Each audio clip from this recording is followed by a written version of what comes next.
The second question we have here is, I'm a small business owner. Do I have to register for VAT? The answer to this question is simple. You only have to register for VAT if your sales is 750,000 Ghana cedis or more. In other words, if you are selling goods, you can only register for VAT now if your sales is 750,000 or more at the end of the day. Now, this is an upward adjustment because previously it was 200,000 Ghana cedis. And the purpose of this is to provide small business owners to be more competitive without any paperwork, because that means that they are not charging for VAT. They are not going to have their prices increasing, and so they can be more competitive and sell more at the end of the day until they reach the threshold. Then they can apply the standard rate. Then the third question here is, does the 750,000 Ghana cedi limit apply to service providers? No. For service providers, there is no minimum threshold. So once you are a service provider, like restaurants, so recently there were people who were complaining on X, and some people went to the restaurant or someone went to the restaurant and had a meal and posted the receipt on X and was asking, why do I have to pay VAT on eating fufu?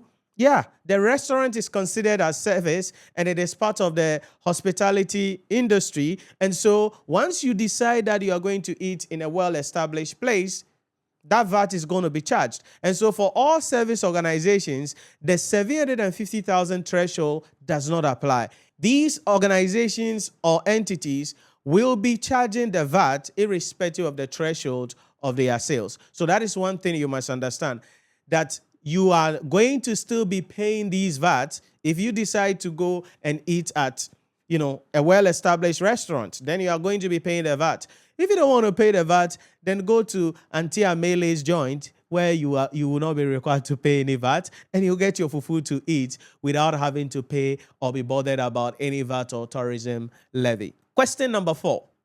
What happened to the 3% flat rate scheme?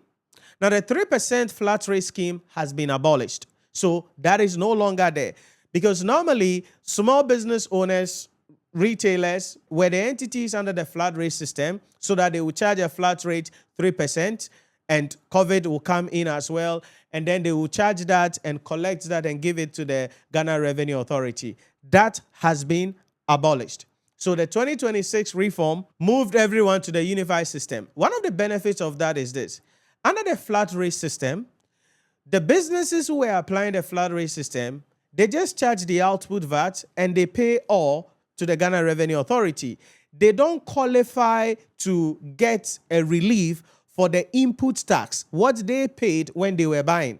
So it made the system not to be fair, because if somebody is applying the standard system under the previous VAT system, the person would have charged VAT and then paid VAT. At the end of the month, it is the difference. If you collected more than you paid, that will be remitted to GRA. If you collected less than you paid, then the GRA would have to refund you. But then if I'm applying the flat rate system, I don't get the opportunity to get a credit for my input tax. And so under the 2026 reform, the government, the GRA is now bringing everybody under the same umbrella so that it's unified. We don't have flat rate system and then standard system. Everybody is under the unified system. And once you are collecting or charging VAT, whatever VAT you charge, when you are going to buy, your input VAT will also be given to you as a credit relief.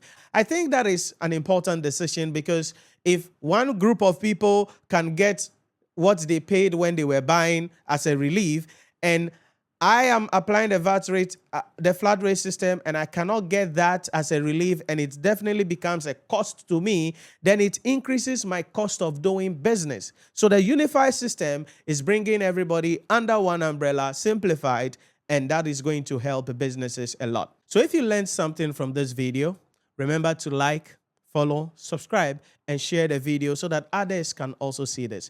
Most importantly, let me hear from you if there are any questions you have, or if you have any topic that you would want me to cover on the next episode. Leave it in the comment section. I want to read from you. If you want to enroll as well in our courses to study under my mentorship for your ICA, ACCA, CIMA, or ICAG examination, you can head on to our website, NhyiraPremium.com, or download the Nhyira Premium mobile application on the Google Play Store or the App Store to complete your enrollment.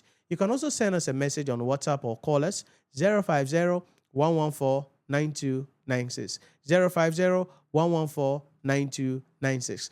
Complete your enrollment today to join our community. Let me hold your hand, provide you with the blueprints that you need with the team here. Let us assist you. This is our mission. This is what we do. This is what we are called for. And we have the resources, the skills, the expertise needed to help you to pass the examination. So visit our website, NhyiraPremium.com, to read more about us.